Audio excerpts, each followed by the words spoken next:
واحذروا عباد الله، احذروا أن تكون ألسنتكم ألسنة الذين يقولون على الله جل وعلا بغير علم، فإن القول على الله بغير علم جريمة عظيمة وخطيرة جدا.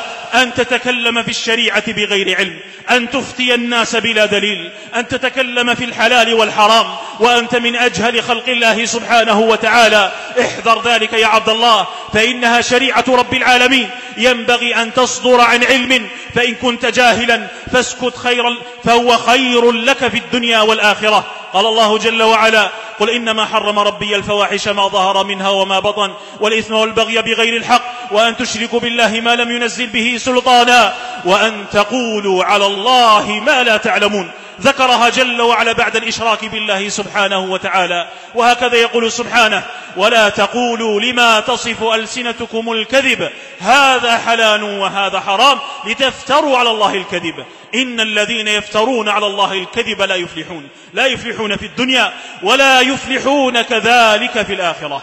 فهكذا أيها المسلمون ينبغي علينا أن نراقب ألسنتنا وأن نحرص على سلامتها من هذه الآفات العظيمة إذا أردنا أن ندخل الجنة يا أمة الإسلام.